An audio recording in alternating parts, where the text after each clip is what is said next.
Salut mon Cracky News, c'est Stéphane de l'école de catch Shaya, j'espère que tu vas bien, bienvenue dans ce live Facebook où aujourd'hui, comme c'est indiqué sur le titre, nous allons étudier, disséquer ensemble, parler du pipe bomb de CM Punk à la WWE, d'où le problème de la confiance dans le catch pipe bomb qui est arrivé le 25 juin 2011 à la WWE avec cet illustre catcheur qui est CM Punk. Qu'est-ce que c'est pour toi le pipe bomb de CM Punk? Donc pendant que tu réponds, à présent nous avons un rendez-vous à la semaine, tous les mardis de 11h à midi pour parler d'un sujet important. École de catch Shaya, c'est la seule école de catch francophone qui continue à te donner de la valeur pendant cette période de confinement, déconfinement, pendant cette période de Covid-19 tout simplement. Bienvenue Wino, bienvenue Audrey, bienvenue Pierre-André, oui ça va très bien, bienvenue à Mickey, j'espère que vous allez bien, je suis toujours au boulot, je vous écoute sans pouvoir parler, bon cours à tous, merci Audrey. En ce moment, nous avons ouvert là, cette nouvelle offre. Si tu veux aller plus loin que ces cours qui te sont proposés gratuitement, nous avons ouvert la Formule Show qui a commencé la semaine dernière. La Formule Show, ça te permettra de rester à l'affût, affûté, pointu, précis, affûté sur tout ce qu'il faut savoir pour faire partie du game, pour faire partie de ces catcheurs haut de gamme, pour connaître des petits trucs qui feront la différence avec les autres au jour où les bookings vont recommencer, c'est-à-dire vers septembre, octobre. Donc il y aura moins de shows, moins de lutteurs bookés, donc autant que ça soit toi, voilà, tout simplement. Contact, mail et renseignements au-dessus ou en dessous sur YouTube. Bienvenue à toutes, bienvenue à tous. Qu'est-ce que c'est pour toi que... Hop, mon petit Jérém, désolé, je suis en live. Qu'est-ce que c'est pour toi que le pipe bomb de CM Punk? Ou le problème de la confiance dans le catch. La confiance est évidemment un élément indispensable dans tout corps de métier d'ailleurs et dans toute relation humaine, mais la confiance est un élément indispensable du catch. Que ça soit donc notamment de la relation certes de lutteur à lutteur, mais de lutteur à promoteur, de promoteur à lutteur. Le 27 juin 2011, il y a CM Punk, c'était un catcheur de tout premier plan à la WWE et son contrat au sein de la WWE devait se terminer le 17 juillet 2011, sauf erreur de ma part. Et lui, il se plaignait qu'il n'était pas assez mis en avant, mis en valeur, il n'était pas sur les affiches, il n'était pas sur les petits tantrons, il n'était pas sur les merch. Et ça générait une grosse frustration sur lui, alors que pourtant il était le boss de la Nexus, mais il était quand même mis en avant, quoi. Enfin, il le faisait gagner des matchs, mais lui, il estimait qu'il n'était pas assez mis en avant. Et la WWE l'a mis en rivalité contre John Cena. Et le 27 juin 2011 est arrivé cet événement qui restera dans l'histoire du catch, que l'on appelle le pipe bomb de CM Punk. Donc avant de continuer, je vais voir, il y a des gens qui ont l'air de répondre. Merci Stéphane, ça fait plaisir. Je t'en prie, avec plaisir. Bon anniversaire à nouveau. Lucas, Yann, bienvenue. CM Punk n'avait plus confiance en la WWE et en McMahon. D'où le problème de la confiance. Bonjour Quentin. Je ne fais que passer, nous dit Camille, tu travailles, bon courage pour le travail, il savait que son contrat allait expirer, il s'est lâché sur sa promo qui normalement était scriptée et Cena l'a laissé faire. Ok, donc là c'est un Raw, Cena est en train de faire un match contre un catcheur, contre un black, contre R-Truth, et puis là-dessus... CM Punk intervient, paf, et il permet à R-Truth de passer un spear à travers une table sur John Cena, et là-dessus,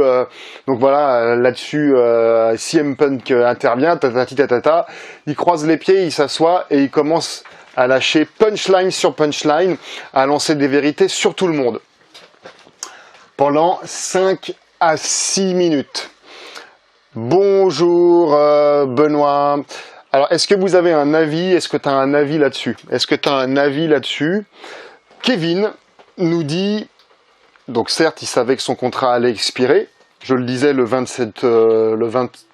17 juillet 2011 pour conclure sur un Money in the Bank. Alors, normalement, Kevin nous dit normalement c'était scripté et Cena l'a laissé faire. Qu'est-ce que tu penses de ça? Qu'est-ce que tu penses de ça? Pierre-André, il a été laissé de côté. Il est vraiment devenu connu quand il a commencé sa rivalité avec John Cena. Et CM Punk n'avait plus confiance à la WWE. Effectivement, il n'était pas sur les bandes annonces plus que ça. Il n'était pas sur les affiches apparemment. Il n'était pas sur les merchandising, mais néanmoins, il lui faisait gagner des matchs hein, quand même. Hein. Il lui faisait gagner des matchs. Parce qu'en fait, il y a eu 1000 versions de ça. Il y a eu une version, comment je peux formuler? Il y a eu 1000 versions, genre c'était pas prévu. C'était pas prévu. Est-ce qu'à ton avis, c'était prévu? Élise, bienvenue. Lucas, rivalité pour le titre de la WWE avec Cena et CM Punk gagne lors de je ne sais plus quel pay-per-view. Il reportait le titre chez les... Oui, il a gagné sur un Money in the Bank. Bienvenue Élise, bienvenue Élise. Donc voilà, il se pose et alors, ni plus ni moins,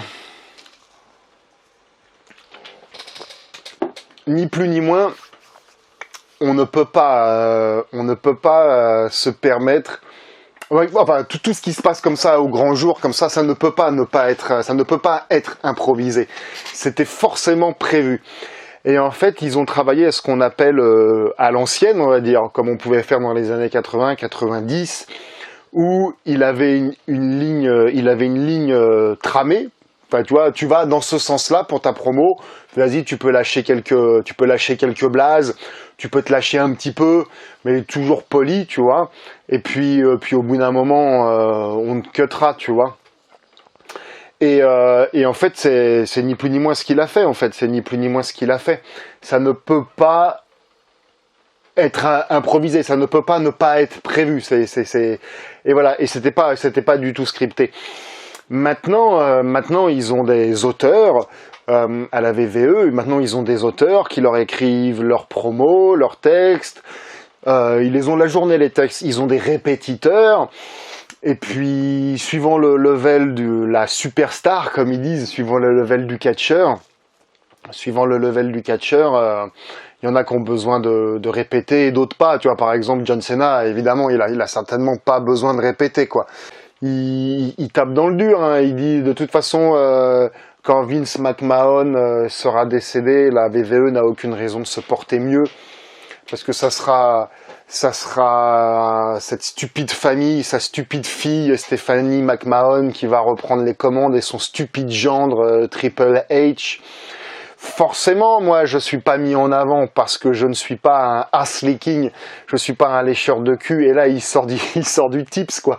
Il sort du John Cena, il sort du Hulk Hogan, il sort du Dwayne, il sort du The Rock et tout ça. Qu'est-ce que tu penses de ça? CM Punk semblait très exigeant et difficile avec l'instance, mais au moins il s'est imposé. Il sait comme savoir ou être. Il sait s'opposer en étant franc et en disant aux autres d'aller se faire foutre. Et même si ce n'est pas pro, on lui doit le respect car il est vrai comme Sabu par exemple. Résultat, ça a fait parler de lui, de la WWE, donc ça a fait marcher le business. Ouais, ça se tient comme opinion, Yann, ça se tient. Bienvenue d'ailleurs. Soit dit en passant, je vous invite très sincèrement, s'il vous plaît, à partager ce live. École de catch Shaya, l'école de catch francophone, la seule qui continue à te donner de la valeur pendant cette période de Covid, n'est pas financée, sponsorisée ou je sais pas quoi. Donc, notre petite paye, c'est au moins de partager pour faire rayonner un peu tout ça sur la toile. Je t'en remercie d'avance. Vernal, bienvenue, bonjour, comment allez-vous? Un petit bonjour de Belgique. Eh ben écoute, ça fait bien plaisir, ben ça va très bien. Kevin, mais pas la fin, d'où le fait qu'il coupe son micro. Ouais, en fait, il lui coupe le micro au moment où il a l'air d'annoncer qu'il va lâcher une bombe sur Jésus-Christ, sur McMahon, Martinez, ok, Pierre-André, pardon, Lucas. Comme quoi ça a été payant pour lui avec au bout d'un règne de 434 jours en tant que VVE Champion, un des plus longs règnes de la décennie de l'histoire. Ouais, donc on va revenir là-dessus. Donc s'il y a d'autres avis, allez-y. Hein. Donc voilà, il crache sur les ass leakers, il crache un peu sur la famille, il crache un peu sur les vestiaires. Pire que tout, il crache sur les fans, qui ni plus ni moins, il les insulte de débiles et de feignants, et que ça lui pète les noix en fait quand ils viennent lui demander de faire des dédicaces à l'aéroport, alors qu'il est même pas, sur les trucs de merchandising. On est quand même beaucoup dans l'ego là. Hein. On est quand même beaucoup dans l'ego. Et effectivement, tu disais, il avait 434 jours de règne et ça faisait 6 ans qu'il était à la VVE. Ça faisait 6 ans qu'il en mangeait bien de la VVE. CM Punk est dans les vestiaires est réputé pour être capricieux. Capricieux. Et puis de toute façon ça se voit, quelqu'un qui crache dans la soupe. Donc ça c'est de toute façon quelque chose qu'il faut pas faire, ce n'est pas cracher dans la soupe, ok. Il était fatigué de bosser comme ça, H24 pour la VVE, etc., etc. Bon, et il se prenait pour un vrai warrior, tu vois, mais la vie dans le catch, c'est pas la vie, hein, et on l'a vu après quand il a été faire du MMA ou du free fight, il s'est fait remercier, mais au bout de 30 secondes, un round, 30 secondes, je sais pas quoi, il s'est fait remercier, hein. Il s'est fait remercier. Donc alors ouais, alors en gros, il a été franc en disant aux autres d'aller se faire foutre. Et en même temps, d'une certaine façon, c'est pas pro, mais on lui doit le respect. On lui doit le respect car il est vrai. Ok. Ça l'a mené où après? Ça l'a amené où? Donc effectivement, ça a fait parler finalement. Que ça se passe bien ou que ça se passe mal, en fin de course, c'est de toute façon toujours bon pour la VVE. Et en l'occurrence, majoritairement, c'est toujours bon pour le promoteur qui va t'employer. C'est toujours bon pour le promoteur, pour qui tu vas travailler. Et il a craché beaucoup trop dans la soupe à mon goût. Au bout d'un moment, on en a déjà parlé, on te force pas à être là en fait. Tu dis oui, enfin dès lors que tu t'engages à dire oui, je serai là, eh ben tu es là. Et déjà c'est bien. Hein, en une semaine, il lui avait fait gagner contre John Cena, je crois. Il l'avait fait gagner contre Rey Mysterio. Il l'avait fait gagner contre Del Rio, il me semble. CM Punk. Il a craché dans la soupe. Il a craché dans la soupe. Et alors, je sais pas lequel des deux a brisé la confiance en premier. Mais tu as déjà la chance d'être à la WWE. C'est extraordinaire. CM Punk, il a commencé dans les circuits indie. Hein. Il y avait une vidéo sur Internet à un moment qui tournait où il commençait et il n'arrivait pas à faire une simple roulade avant. Donc il a commencé, et c'est ça qui est fou, c'est qu'il a commencé dans le circuit indie, tout ça, il a fait beaucoup de CZW, etc., etc. Et quand tu as la chance d'être à la VVE, tu fais pas tourneur-fraiseur, lettre A8, un métier qui te plaît pas, etc., etc. Alors certes, t'es pas sur tout ce qui est trucs publicitaires et tout, mais ils te font quand même gagner des matchs, tu vois, ils le mettent quand même en avant. Ils le mettent quand même en avant, et ça, il a craché dans la soupe. Au bout d'un moment, tu vois, aussi dans le pipe bomb, tu vois, il brise le 4e mur, tu vois. Je sais plus, il crachait aussi sur quelque chose. Ouais, il cite ouvertement la NJPW, il cite ouvertement la Ring of Honor, tu vois. Je pense qu'il s'attendait pas à tout ça. Et en fait, il a continué à chier sur ce qui l'a fait devenir une superstar. On est d'accord que tous ici on le connaît parce qu'il est passé à la WWE. Donc là, effectivement, je sais pas où ça en est, c'est pour revenir à la VVE, mais entre deux, il bossait avec une chaîne télé qui était en partenariat avec la VVE, je crois que c'était la Fox. Et en même temps, il continuait à mettre des punchlines il continue à mettre des pics, il continue à mettre des tirs sur la VVE, alors qu'il gagnait du billet grâce à la VVE, une fois encore. Et ça, c'est souvent c'est le pire des choses que tu puisses faire, c'est de cracher dans la soupe, et donc de briser la confiance, quoi. De briser la confiance. Et effectivement, une fois encore, je le disais, si t'as pas envie d'être là, si t'as pas envie de prendre l'engagement, personne ne te force à prendre l'engagement. Oui, travailler à la WWE, c'est au minimum 300 jours, loin de chez toi, etc., etc. Mais tu fais ça dans 2-3 ans, et puis tu t'en vas, tu pars propre. Et puis on en revient au live de la semaine dernière. S'il y a des choses que t'as pas envie de faire, ben t'es payé pour ça. Tu les fais, hein, tu les fais, et sinon tu viens pas. Hein. C'est sûr, c'est extraordinaire de pouvoir catcher à la VVE. Alors easy les gars, et même de pouvoir catcher tout simplement, c'est extraordinaire. Pour des centaines et des centaines de personnes, moi il y a eu des centaines de jeunes qui sont passés chez nous et qui continuent à affluer. C'est pour beaucoup, ils réalisent un rêve. Et au bout d'un moment, on devient des sortes d'enfants gâtés, nous autres les êtres humains. Et il faut prendre du recul, tu vois, prendre du recul qu'on a de la chance d'être là. Et de pas cracher dans la soupe, c'est ces trucs-là, en fait, c'est ce que tu peux te faire de pire à toi-même. Kevin, petit coucou du boulot. Et 6 contestations super kick dans la gueule du patron, nous dit Kevin, bienvenue.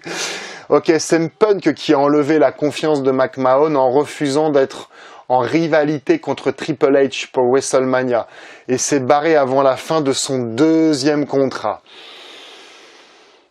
C'est ça, CM Punk, merci Kevin. CM Punk, absolument, apparemment, il refusait de perdre contre ci, il refusait de perdre contre ça, il refusait de perdre contre un tel, il refusait de perdre contre là.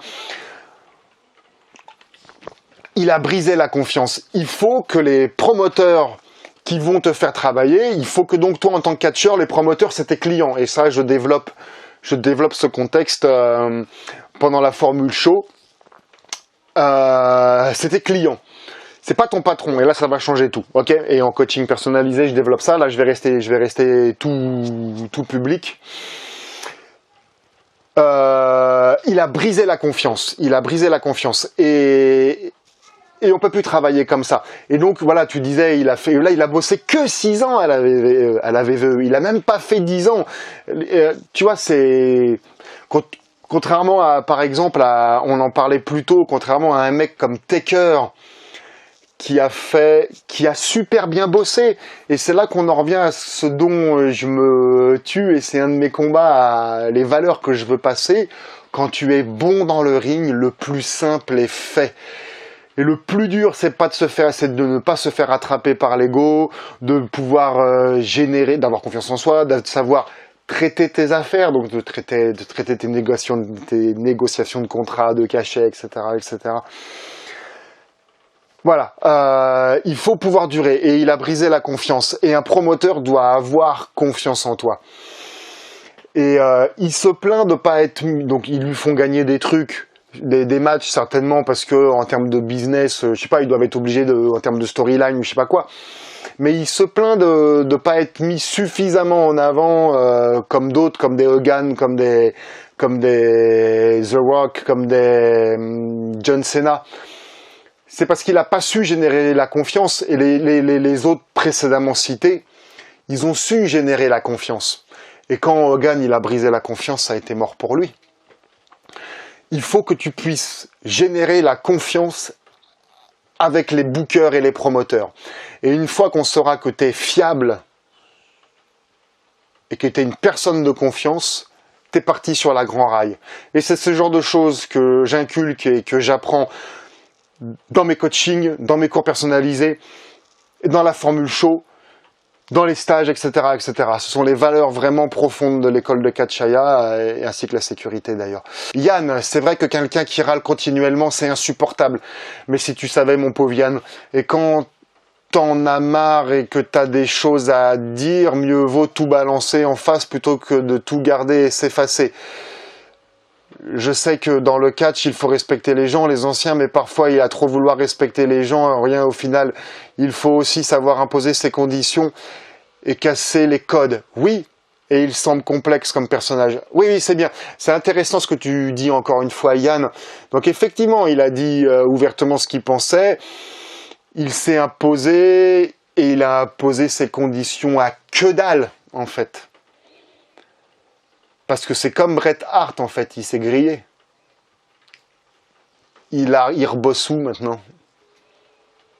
Il rebosse où maintenant?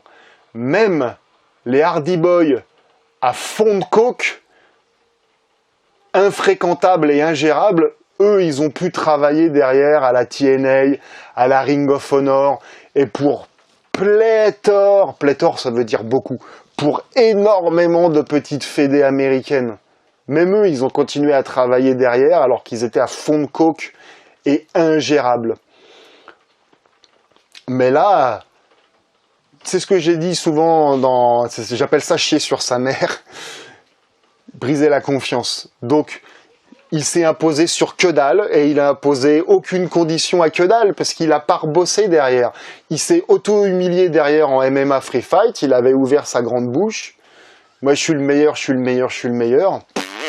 Et là, il revient la queue entre les jambes apparemment à la VVE et quand ils sont prêts à vouloir négocier, il refait chier en fait quoi en plus quoi.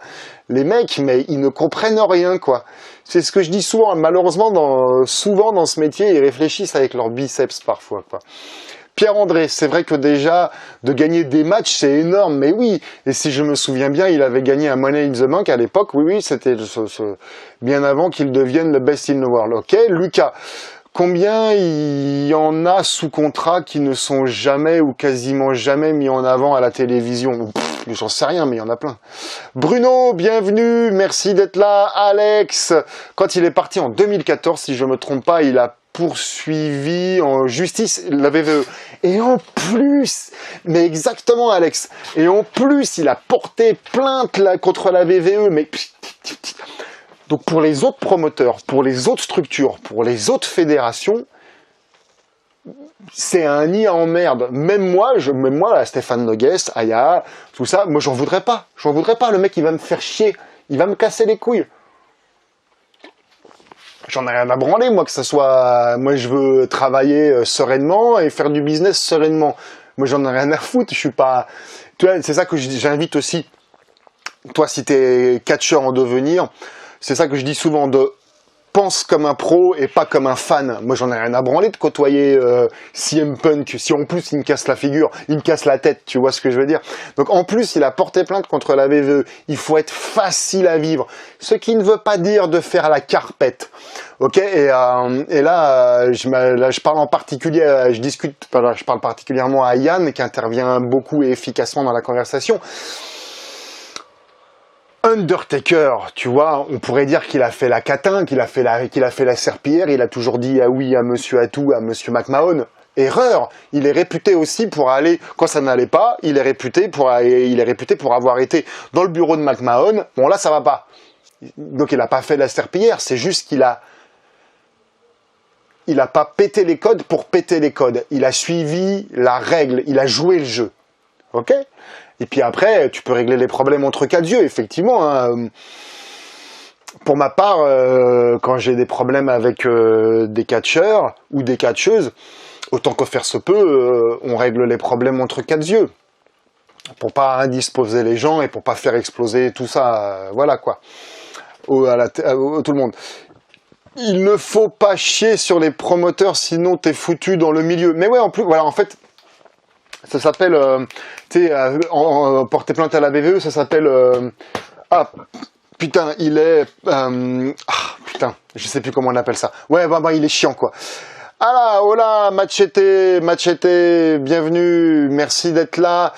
Machete qui sera ton intervenant catch et...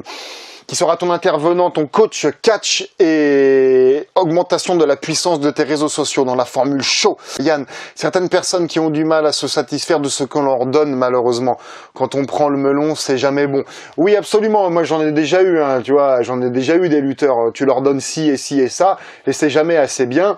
Et en plus, ils te crachent dessus ou dans le dos. Et évidemment, ils sont pas suffisamment courageux pour venir te te parler entre quatre yeux, hein, évidemment. Donc c'est toujours beaucoup plus facile de faire le cador sur le ring que dans la vraie vie. Hein. Et CM Punk, il a eu la vraie vie, il a eu la réalité du monde entre quatre yeux. Donc voilà. Si je te fais ce live, en fait, c'était vraiment pour te faire comprendre l'importance que tu dois travailler ton talent. J'appelle ça de la politique, tu vois, ton talent relationnel avec les bookers, avec les promoteurs, avec les autres catcheurs. Ça en revient aussi à ce que je te disais de ne dénigre personne, les petits postes, les grands postes. Il faut qu'on puisse te faire confiance, il faut que tu puisses être fiable, et que tu puisses être fiable sur le long terme. Fiable, un coup pas fiable, un coup fiable, un coup pas fiable, c'est pas fiable. C'est pénible, ça casse-couille, et les gens ne miseront pas sur toi si c'est comme ça. Et si tu es tout le temps fiable, de temps en temps, tu peux avoir une baisse de motive, tu vois, ou alors tu préviens, là, ça, les gens pourront te le tolérer. Mais alors attention, hein, ça marche dans les deux sens. Ça marche dans les deux sens. Il faut aussi que toi, en tant que catcheur, tu estimes que le booker, que le promoteur, il soit de confiance. Ça marche dans les deux sens. C'est pour ça que aussi je t'invite à exiger de toi et des autres d'augmenter ta norme, augmenter ton niveau. C'est pour ça que j'invite mes élèves à ne pas se contenter d'une médiocrité qu'il peut y avoir parfois actuellement dans le catch francophone, de toujours chercher à aller vers le mieux. J'en fais la corrélation avec les candidatures aux bookers et aux promoteurs. Une candidature médiocre attirera des promoteurs médiocres. Donc probablement des promoteurs qui ne seront pas de confiance. La boucle est bouclée. Bienvenue à tous ceux qui nous rejoignent. Stéphane Nogues, directeur de l'école de catch Aya, école de catch Aya, la seule école de catch francophone qui continue à te donner de la valeur pendant cette période de Covid-19. Et en attendant, c'est pour que tu puisses rester à l'affût précis, pointu avant la reprise des shows en septembre et octobre. Il y aura moins de shows, donc moins de lutteurs bookés, donc autant que ça soit toi. C'est pour ça qu'on a mis en place, pour ceux qui peuvent et qui veulent aller plus loin, la formule show qui te permettra de faire la différence avec les autres qui ont attendu que ça passe alors que toi t'es resté proactif. Inscription et renseignements, l'adresse mail au-dessus ou en dessous sur YouTube. Bienvenue David qui vient de rejoindre la formule longue. Bienvenue Cécile. Est-ce que tu as des questions pendant que je te laisse répondre? Voilà, donc on va passer maintenant à un live par semaine, le mardi de 11h à midi. Parce que toute l'équipe se met en branle pour préparer et gérer donc les coachings que je fais, la formule show. On prépare une surprise peut-être avec un accès au ring, peut-être pour juillet. Et puis également le stage d'octobre. Mais peut-être que Punk va revenir en étant transformé, qui sait. Tu parles souvent de tes remises en question et des claques de la vie que tu as 3-4 fois par an. Peut-être que Punk, ça vient de lui arriver. Ah bah ça c'est sûr Yann. C'est sûr que d'une certaine façon, voilà, il a qu'à regarder, il s'est pris des claques de la vie, c'est sûr. Et apparemment, ces négociations avec la VVE, il refait la fine bouche. Il y a alors je le connais pas particulièrement personnellement, mais il y a des gens parfois qui ne prennent pas leçon de la vie. Gurvan, bienvenue à Gurvan.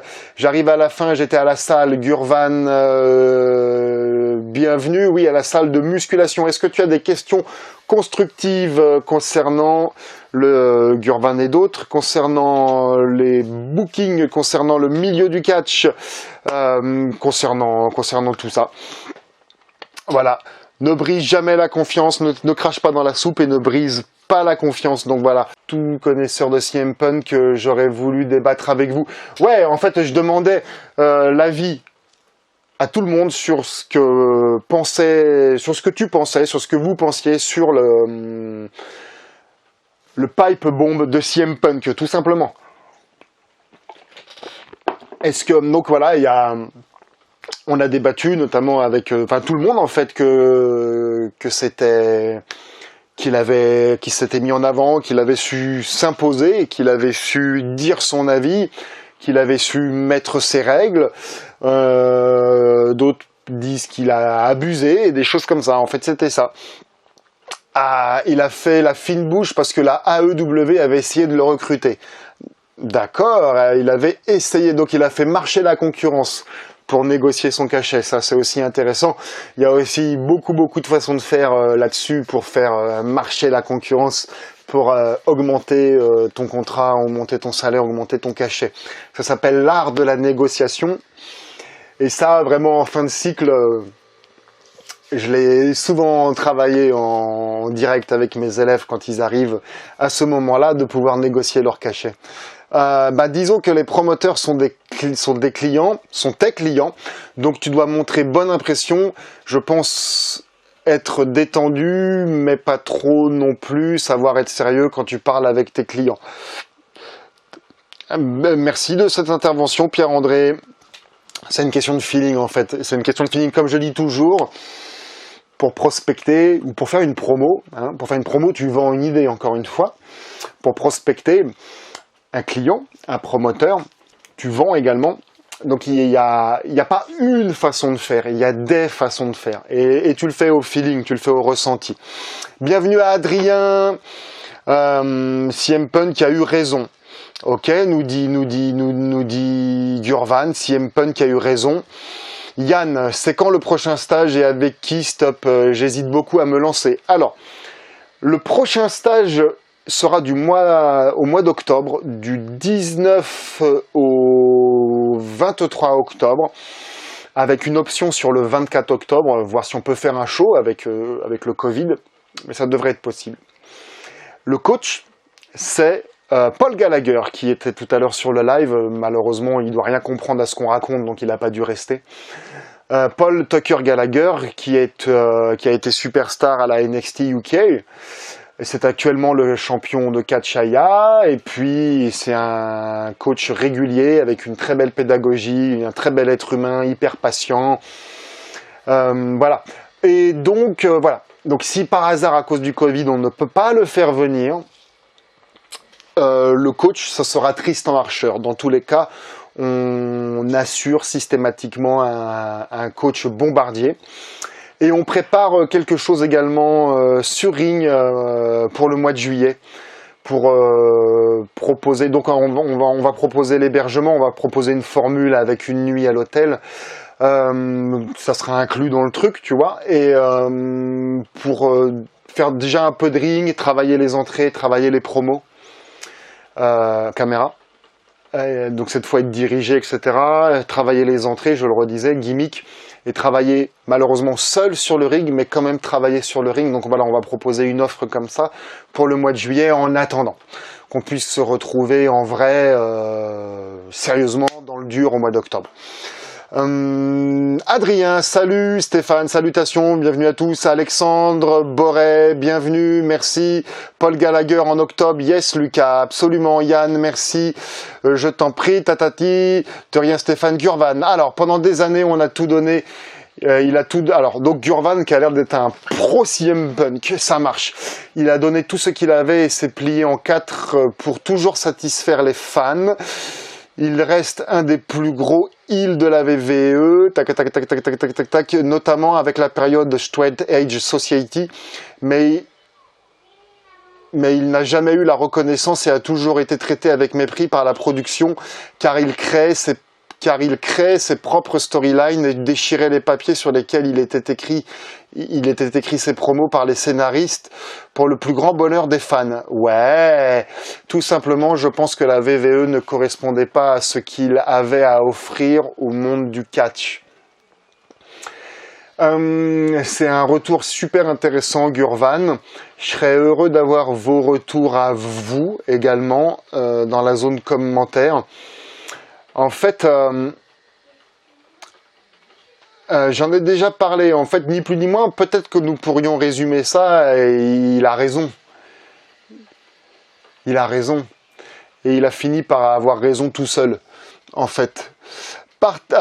Salut Adrien, c'est bien le problème pour les étrangers, oui, venant des frontières, oui absolument, tu réponds absolument Lucas par rapport à Paul Gallagher, oui c'est ça, normalement, en plus au mois d'octobre, non au mois de novembre, je fais venir des Japonais, normalement pour un tournoi international, donc on ne fait pas venir que des Japonais, gros tournoi sur 2 jours, et j'espère que ça va pouvoir se faire.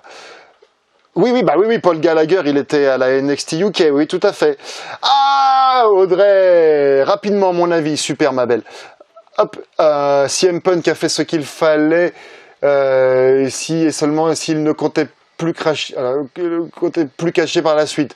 Dans ce cas précis, il aurait gagné en notoriété de son acte en marquant les fans et finir sur une apothéose qui rend son nom connu d'autant plus à Chicago. Si son but était de poursuivre dans la lutte, c'est une erreur. Oui, absolument. En fait, voilà, c'est ça. Je regarde s'il y a une suite. Ok, super. Pour répondre, donc merci Audrey, ça répond à Durvan.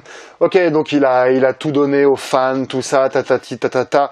Il a déchiré les trucs et tout ça, ça mettait les fans, c'est super. Mais les fans, ils t'oublient comme ça. C'est certes, d'une certaine façon, c'est les fans qui ont le porte-monnaie, hein, ça c'est sûr. On pourrait réduire ça à la VVE, à son argent bien en sécurité dans les poches des fans. Ça, c'est vrai. Mais au bout d'un moment, les fans, ils consomment ce qu'on leur dit de consommer. Et de penser comme ça a été une erreur. Bon, on l'a vu, on le voit avec la AEW. Mais quoi qu'il en soit, les catcheurs, c'est tristement à dire, mais CM Punk, il est remplaçable, comme les Bret Hart et tout ça. Donc au bout d'un moment, les mecs, ils en ont rien à branler, tu vois. Il a craché dans la soupe et il a brisé la confiance. C'est ça un peu le thème de ce live, c'était la confiance. Donc tu craches pas dans la soupe.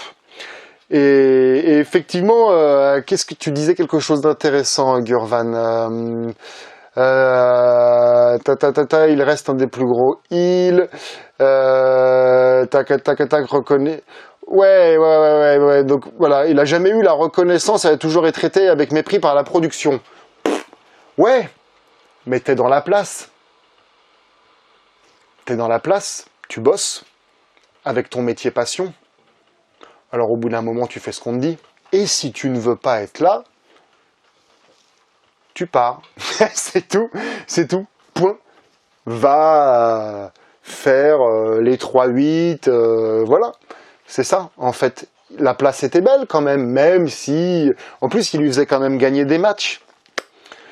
Mais c'est propre de l'être humain, toujours plus, de ne pas se contenter de ce qu'on a. Salut Karl. Donc il faut vraiment prendre garde à ça, en fait. Prendre garde à ça. De la part du plus mauvais élève pour tout ce qui est business. Bouh!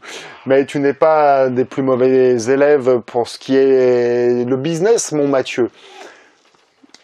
Toi ou d'autres, dès lors que tu t'auto-convaincs que tu es le plus mauvais, alors tu seras le plus mauvais élève. Concernant ce qui est business. Et c'est ça, et c'est très francophone. C'est pas de ta faute, c'est pas de votre faute, c'est pas de notre faute. On nous apprend, dès qu'on est petit, à l'école, à rester petit déjà, hein, à ne pas voir trop grand, et à criminaliser ça. Moi je le vois, hein, je suis à mon compte. Les gens à notre compte, on les criminalise. Hein. Ah bah mon Dieu.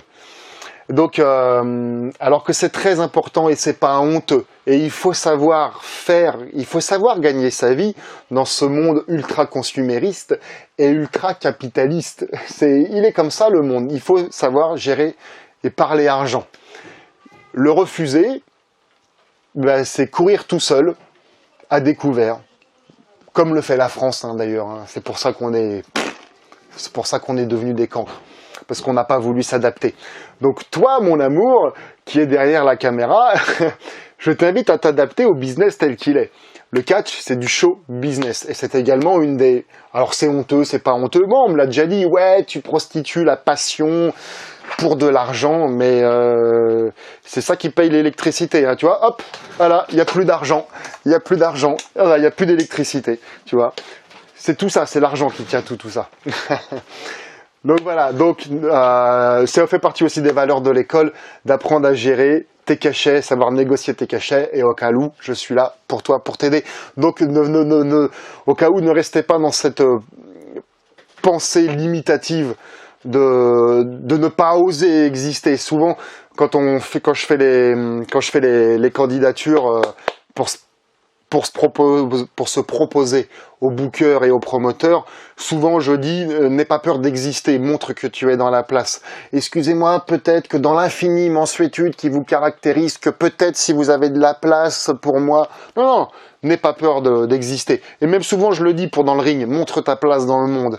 Donc voilà, c'est très très important de savoir gérer ses cachets. Tristan Archer, regarde, bienvenue Tristan Archer, immense artiste, immense guerrier du ring et ambassadeur de l'école de catch Aya. J'attends encore au cas où 1 ou 2 minutes si vous avez des questions. Tu peux retrouver Tristan Archer pas plus tard que vendredi cette semaine, notamment dans la formule show. Summer House Objectif Wrestling, une formule show qui te permettra de rester focus et concentré à l'heure où d'autres attendent que ça passe. Toi, tu vas rester proactif pour être précis, pointu, affûté à la rentrée des shows vers septembre-octobre. Il y aura moins de shows en production, moins de bookers bookés, moins de catcheurs bookés. Donc toi, tu vas connaître les petits détails, les petites différences qui te permettront justement de faire la différence avec les autres par l'intermédiaire d'une pédagogie jamais vu ailleurs. Tout simplement, on va t'apprendre à travailler avec l'arbitre, on va t'apprendre à construire tout type de match.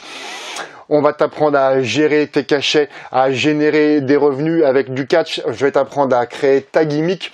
On va t'apprendre à construire une promo comme il faut, etc., etc. Autant d'ingrédients qui te permettront de faire la différence. Ça se passe sur Zoom, c'est une plateforme de live Zoom. Il suffit juste que tu télécharges Zoom sur ton ordinateur ou sur ton téléphone, tout simplement. En échange de quoi, on va te donner un lien et tu auras juste à cliquer sur le lien et tu vas avoir le live. Tu ne peux pas avoir le live, pas de problème, on va te donner un lien pour voir le live de façon rétroactive. C'est toujours mieux d'être là parce que tu peux comme ça être interactif avec le coach, avec les coachs, 5 coachs. Donc si tu fais déjà partie de la formule show ou si tu vas en faire partie, les coachs sont là pour répondre à tes questions en live. Gurvan, les promos déchirés. Lucas, je parlais de ton commentaire sur ce que a dit Mathieu. Ah, merci mon Lucas. Je regarderai la rediff du cours de vendredi. Oui, Kevin qui vient de nous rejoindre sur la formule show. Jeudi, vous allez avoir Rémi pour parler de tout ce qui est arbitrage. Il y a énormément de choses autour de l'arbitre. L'arbitre est trop injustement pas assez considéré. L'arbitre est le 3e homme. Il y a énormément de choses qui gravitent autour de l'arbitre. Et s'il n'est pas là, crois-moi, tu feras la différence. Alors, si tu veux des renseignements sur la formule show, si tu veux t'inscrire sur la formule show, c'est sur le mail au-dessus, en dessous. Ou si tu as des questions, ou si tu as des sujets auxquels tu veux, des thèmes que tu veux que l'on aborde ensemble. Mon but, moi, ce n'est pas que de parler, ce n'est pas uniquement que de vendre ma cam. Mon but, c'est d'être en contact avec toi et de t'apporter de la valeur. Voilà, et j'ai investi mon temps, là. Là, je suis 1 heure avec toi, mais je suis avant 2 heures sans toi pour préparer tout ça. Pour préparer le live d'aujourd'hui, j'ai sollicité Tristan Archer et aussi 2 autres personnes. Donc voilà, moi ce que je veux c'est que ça te parle et qu'on en fasse un meilleur live de qualité le plus possible, donc par mail s'il te plaît. Si tu veux parler d'un truc en particulier, voilà, on te prépare un live, tout ça. Voilà, c'est notre mot d'ordre, la qualité, le mieux qu'on peut. Voilà, donc je te souhaite, je regarde s'il y a un dernier. Du coup, il n'y aura pas de live en fin de semaine. Il n'y a plus qu'un live par semaine, le mardi, de 11h à midi. Donc c'est pour ça que je veux vraiment que ça soit quelque chose qui t'interpelle et qui t'amène de la valeur. Mathieu, de la part du plus mauvais élève de tous les business, je voulais juste dire que chez Aya, vous m'avez juste donné envie de continuer le catch, de me surpasser sur le ring pour un sportif, oui, c'est un vrai lutteur, lutteur de fond, on appelle ça de la lutte amateur, mais à mon sens, ça n'a rien d'amateur en termes de savoir-faire. sur le ring. Et un sportif, c'est super important aussi, je pense. Et avec impatience que je reviendrai vous voir au mois d'octobre. Inscription est confirmée. Oui, on n'a encore rien reçu par la boîte aux lettres, mon petit chat, pour le stage d'octobre. Voilà. Eh ben, je te remercie infiniment de ta participation à ce live. J'espère que ça t'a apporté de la valeur, c'était très agréable. Rendez-vous mardi prochain et puis souhaitant te retrouver également par mail si tu veux t'inscrire des questions ou des suggestions de thèmes. Voilà, bah, je t'aime, voilà, et prends soin de toi et n'oublie pas que l'avenir appartient à ceux qui s'enlèvent les doigts.